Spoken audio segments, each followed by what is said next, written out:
Hey, what's up guys? Ken here from the Retro Toyscapades channel. Now besides retro toys, I'm also a huge fan of horror action figures. Since September 13, 2019, a few days ago, was also Friday the 13th, I decided to put together this video to share with you guys some of the more notable Friday the 13th Jason Vorhees action figures in my collection over the years. First up is the very first Jason Vorhees action figure that ever came out, all the way back to 21 years ago in 1998 when McFarlane Toys launched their Movie Maniacs series of action figures and Jason was in the first wave. Now I haven't looked at this figure in a long time, but man, seeing it again now after all these years, I gotta say I still find it hard to believe that something this detailed was produced at a time when toy technology and sculpting was still in its growing stages. I like that they used the Jason from Jason Goes to Hell, the final Friday, the one where he has this very distinctive ripped blue denim jacket. And I've not seen any Jasons produced from this film by any of the other toy companies since. The figure's main limitation is its lack of articulation, which was pretty normal for the time, but it's still pretty frustrating to see these cut joints that serve no purpose. You basically have the right hand sculpted to hold the machete, and the left hand is in a grabbing motion. Now the figure also has these weird joints worked into the hips and thighs. I have no idea what the hell these are for. Is he supposed to be doing a dance of some kind? Maybe kicking a ball around? Or maybe kicking a severed head? Okay, the coolest thing about the figure is that it has a secret Easter egg of sorts. The mask came glued to the figure and it was never advertised anywhere that it was removable. But back in the day, we had message boards on the internet where toy collectors would come together and discuss things. And some guy tried peeling the mask off, only to find out that there was actually a sculpted face underneath.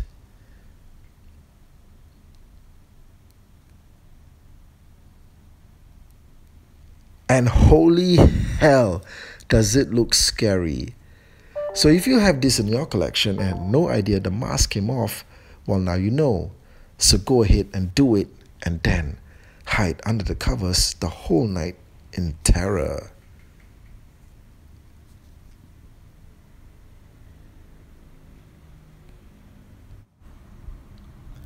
Next up, we've got the Jason Vorhees minifigure. Now before you crash the comment section and tell me no way did Lego ever make these, well, cool down guys. This is actually an unofficial piece put together by this company called KOPF, who do minifigures based off properties that would probably never get a Lego deal. And they have an extensive range of horror figures including Freddy, Chucky, and Michael Myers.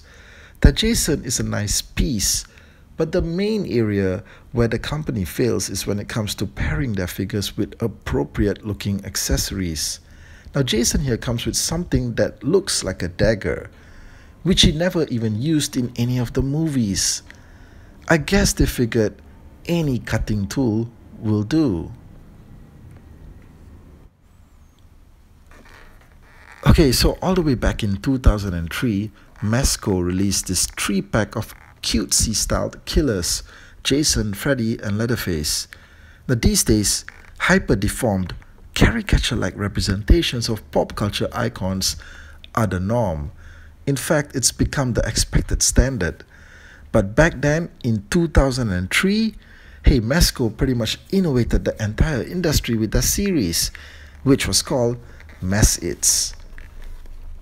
And you know what? I like the fact that Jason is the most prominently featured character of all the three of them on the box back. They must have known that we would be doing this throwback video today. Hey, thanks guys.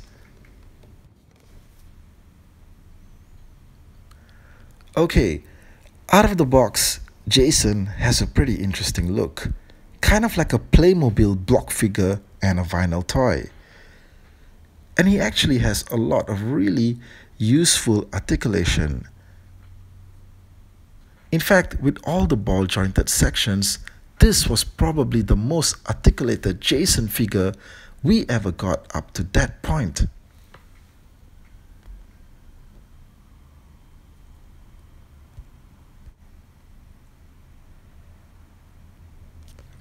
Okay, next up is the Jason Vorhees figure from Neca's Retro Cloth series. Jason here is part of the first wave as expected and designed after his appearance in Friday the 13th Parts 3 and 4. Now the Retro Cloth series figures are styled after the old school Mego dolls in some ways, and the use of real fabric on the action figure body is a nice touch and gives the figure a somewhat more premium feel.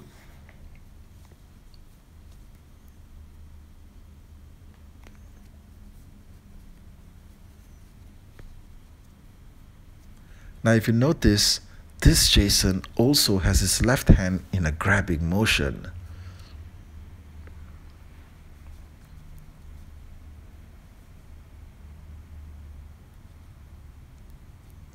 Also great is the fact that the mask is removable. Now the sculpt that they went with for Jason does look a lot like his screen appearance in the two movies. But you know, there's something about the eyes.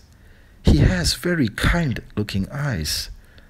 Oh well, it doesn't matter because he's still coming for you.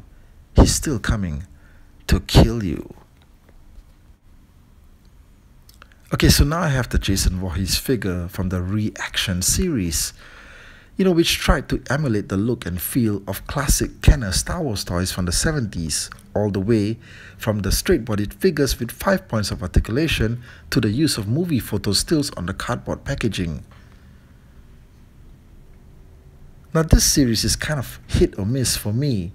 Reaction has some great figures, but Jason isn't exactly one of them.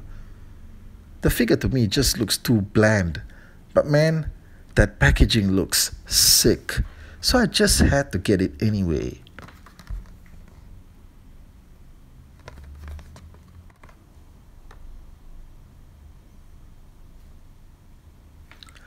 Okay, Funko's done their share of Jason figures over the years, but probably the coolest is this unmasked version they put out, which is just the right amount of a hellish nightmare. But wouldn't you know it though, this one is an exclusive to San Diego Con 2015. Full disclosure though, this version you're seeing on camera now is most likely a bootleg, because I got it online from a seller for something like $15. And he had quite a few on hand.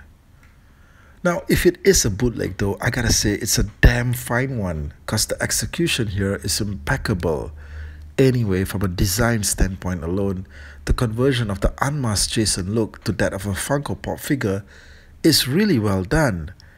And this one is one of their best ever for the horror genre.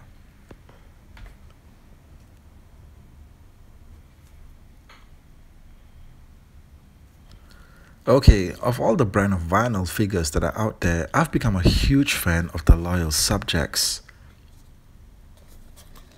And the horror line has some great figures to choose from, but that Jason in particular is fantastic.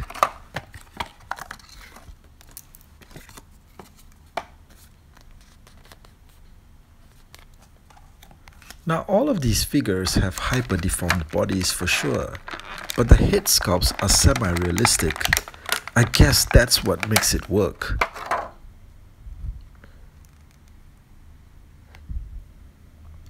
Also, the figure bodies are fully articulated and come with a good mix of accessories. Now even at this size, the left hand has a grabbing motion. So honestly, only one hand can hold an accessory at a time. But it's great that the grabbing hand is there. Now he may be small, but Jason is still coming for you. Coming straight for you.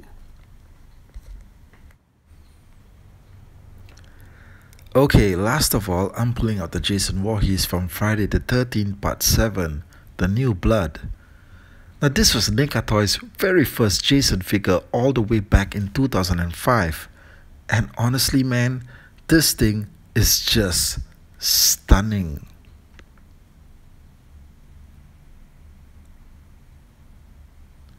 Now Jason here was released as part of their Cult Classics Wave 1 and practically blew everything else away. He's actually pretty hard to find these days. But yeah, the sculpting is just fantastic. The articulation is minimal. They didn't even bother with any movement below the waist. But the sculpt, hot damn, it just blows away the initial figure McFarlane put out a few years ago. Now maybe that was intentional because the Neca team were ex-McFarlane.